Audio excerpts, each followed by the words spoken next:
Ben ritrovati cattoliche dintorni.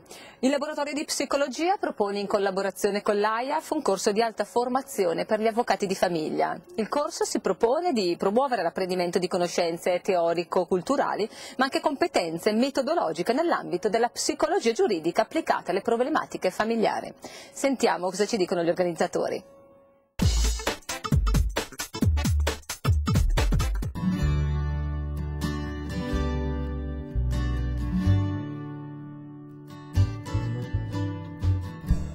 Avvocato Loda, da dove nasce la necessità di proporre un corso di formazione agli avvocati di famiglia? È un'esigenza che io personalmente e tanti colleghi che come me si occupano in maniera prevalente di diritto familiare e minorile, dalla esigenza di confrontarsi con saperi diversi. Non è una desiderio di sostituire gli psicologi all'interno delle dinamiche dei conflitti familiari, ma è la necessità di parlare un linguaggio comune per capirsi e per lavorare insieme ad un progetto che è fondamentalmente, oltre che di assistenza legale ai propri clienti, ma anche un progetto di aiuto.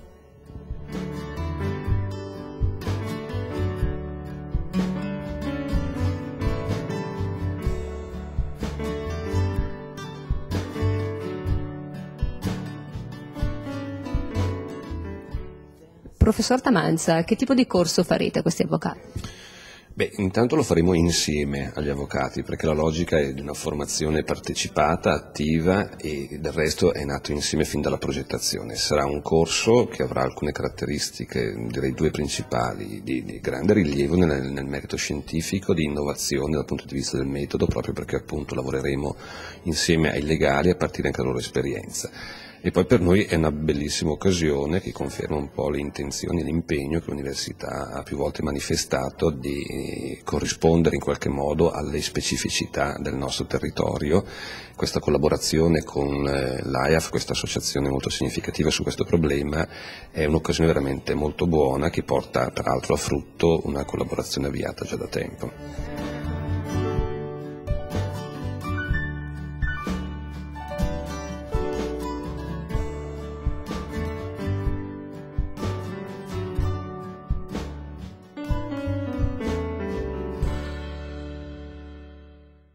Le statistiche ci dicono che è sempre più difficile trovare un lavoro per i giovani. La Cattolica, per aiutare i giovani laureati ad affrontare meglio la fase di selezione, ha invitato alcune agenzie di selezione del personale per spiegare loro quale dovrebbe essere l'approccio migliore.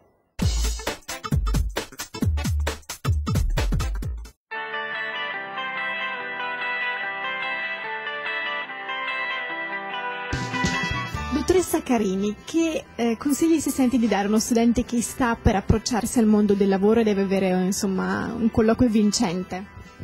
Allora, il primo consiglio è senz'altro quello di differenziare il più possibile la propria ricerca, ossia non indirizzarsi su un unico canale per la ricerca del lavoro, ma di differenziarlo il più possibile, ossia carta stampata, web, aiuta moltissimo la ricerca sui siti internet specializzati, e anche colloqui di persona, quindi portare il proprio curriculum vitae nelle agenzie, farsi vedere motivati e interessati è un'arma vincente a mio avviso. Detto questo, consiglio comunque sempre diciamo di specializzarsi, quindi consiglio corsi specifici su argomenti appunto molto dettagliati e ben noti, perché è quello che vogliono le aziende, quindi dobbiamo andare incontro alla ricerca da parte delle aziende, non pensare che il lavoro sia disegnato su misura per noi, ma cercare di disegnarci noi su misura per le aziende, quindi un processo diverso. Penso che la tenacia aiuti molto, non bisogna mai demoralizzarsi, anche di fronte a 10 porte sbattute in faccia, al continui no, bisogna continuare a insistere, continuare a portare il proprio curriculum vitae di persona, spedire curriculum vitae, guardare gli annunci, quindi non bisogna mai buttarsi giù e continuare ad insistere, a volte la tenacia è l'arma vincente.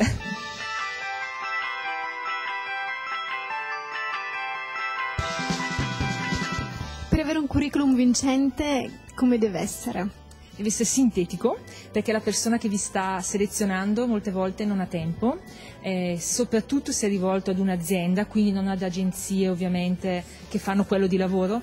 Spesso i responsabili del personale non hanno assolutamente tempo di leggere profili molto lunghi e complessi, quindi consiglio di sintetizzare assolutamente in una pagina il proprio percorso. Ovviamente se si sono già avute molte esperienze di lavoro può essere anche più lungo, ma soprattutto per dei ragazzi giovani che si approcciano adesso al mercato del lavoro, sicuramente in una pagina può essere contenuto tutto il proprio percorso scolastico e le proprie esperienze di lavoro. Quindi sintetizzare al massimo, essere molto chiari, quindi sintetici e chiari nell'esposizione, e inserire una bella fotografia sorridente che aiuta sempre.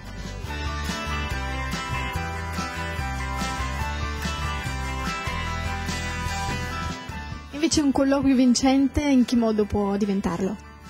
Allora, anche in questo caso consiglio di essere sintetici, ma non vuol dire obbligare il selezionatore a estrapolarvi le parole, quindi dovete comunque parlare di voi, della vostra esperienza, delle vostre aspettative, però non troppo, quindi le frasi e le risposte devono essere comunque brevi e chiare, sintetiche. Consiglio un abbigliamento comunque ordinato, che non vuol dire per forza formale, ma vuol dire ordinato.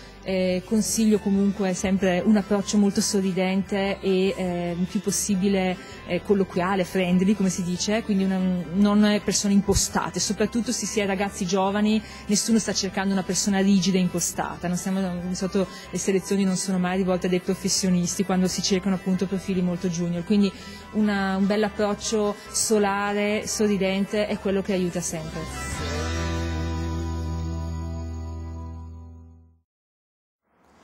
E ora andiamo insieme ad ascoltare quali libri ha scelto per noi Silvia Mazzetti.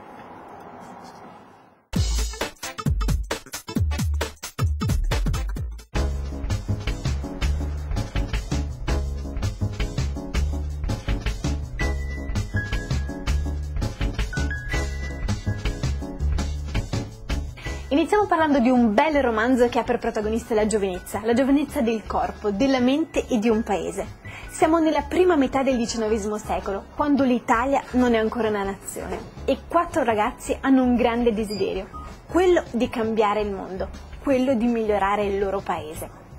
Sono un ragazzo orfano che vive nella semplicità, una donna che sta per diventare una spia, un pittore appassionato di foto e il generale Garibaldi visto con gli occhi della bellissima Nina, che stanno per migliorare l'Italia, il loro paese, con troppo umana speranza. In questo libro Alessandro Mari vuole risvegliare nel lettore il sentimento di giovinezza e energia tipico dell'Ottocento, tipico del periodo del Risorgimento, perché la speranza attraversava l'aria. In realtà lo scrittore ha anche un altro obiettivo, quello di far capire al lettore che questi sentimenti sono ancora vivi nel XXI secolo. Peccato però che siano un po' dimenticati e offuscati. Questa è Troppo umana speranza di Alessandro Mari.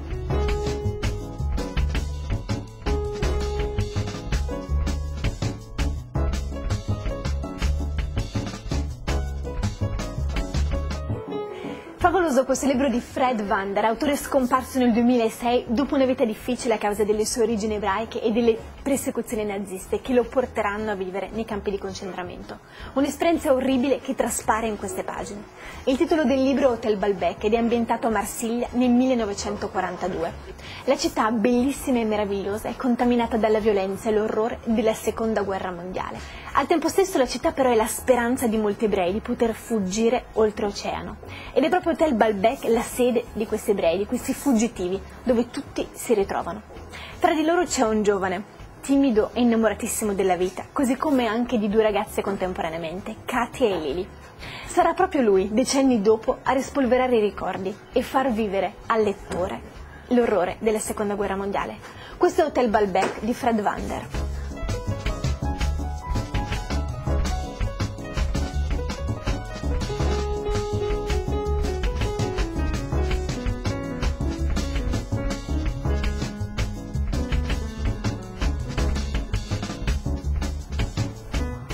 E l'ultimo libro di cui parliamo è dedicato ai bambini. L'autrice ha lavorato come cantante lirica per diversi anni ed ora si è finalmente dedicata ai bambini, scrivendo libri per loro. Questo è uno dei suoi ultimi capolavori, intitolato Il pinguino che voleva diventare grande. E il protagonista è Otto, un piccolo di pinguino imperatore, che ha un grande compito, quello di crescere, diventare grande, badare ai suoi fratellini più piccoli e a tutti i piccini del gruppo. Crescendo Otto scoprirà un sacco di cose, come per esempio che anche se è un uccello non può volare, bensì nuotare nell'acqua e muovere le ali. Alla fine è una cosa abbastanza simile. Scoprirà un sacco di cose, anche grazie a incontri con delle foche e altri animali, e poi i suoi inseparabili amici. Questo è Il pinguino che voleva diventare grande di Jill Tomlinson.